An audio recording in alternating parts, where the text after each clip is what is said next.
நீங்கள் உங்கள் பிஸ்னஸ்க்காண்டி டெய்லியும் ரிப்பீட்டடாக ஒரே மாதிரியான வேலையை பண்ணி டைம் வேஸ்ட் பண்ணுறீங்கன்னா உங்களுக்காண்டி தான் இந்த வீடியோ. இந்த வீடியோவை ஷேர் பண்ணுங்கள் உங்கள் ஃப்ரெண்ட்ஸ் எல்லாருக்கும். கண்டிப்பாக கமெண்ட்ஸும் பண்ணுங்கள்.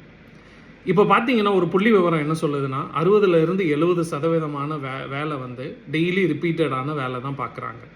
அப்போ இந்த மாதிரி ரிப்பீட்டடான வேலை பார்க்குறப்போ உண்மையான உங்கள் பிஸ்னஸோட வளர்ச்சிக்கு உங்களால் எப்போ செயல்பட முடியும்? கண்டிப்பாக நம்மளுக்கு டைம் கிடைக்காது. அதே நேரத்தில் இந்த டெய்லி பார்க்க வேண்டிய வேலையை பார்க்கலன்னா நம்ம பிஸ்னஸ் நடக்காது. ஒரு எக்ஸாம்பிளுக்கு சொல்லணுன்னா, யாராவது உங்களுக்கு வந்து ஒரு பொருள் வந்து கேட்குறாங்க அப்படின்னா கோட் அனுப்பணும். பொருள் வந்த பிறகு நீங்கள் இன்வாய்ஸ் அனுப்பணும். அவங்க பேமெண்ட் பண்ண பிறகு பேமெண்ட் ரெசிப்ட் வந்து நீங்கள் அனுப்பணும். ஸோ இதெல்லாம் பண்ணாமல் உங்கள் பிஸ்னஸை நடத்த முடியாது. அப்போ இந்த மாதிரியான மற்ற வேலைகளவே நீங்கள் பண்ணிக்கிட்டே இருந்தீங்க அப்படின்னா எப்போ உங்கள் பிஸ்னஸை பற்றி நீங்கள் கவலைப்படுவீங்க? ஸோ இந்த மாதிரி பிரச்சனையை வந்து தீர்க்கிறதுக்காண்டி தான் ஒரு கான்செப்ட் இருக்குது. இது பேர் வந்து பிஸ்னஸ் ப்ராசஸ் ஆட்டோமேஷன். எதெல்லாம் ஆட்டோமேஷன் பண்ண முடியுமோ அதெல்லாம் ஆட்டோமேஷன் பண்ணி வச்சா உங்கள் பிஸ்னஸ்க்கு மெயினாக என்ன தேவையோ அந்த மாதிரி வேலையில் நீங்கள் கான்சென்ட்ரேட் பண்ணலாம்.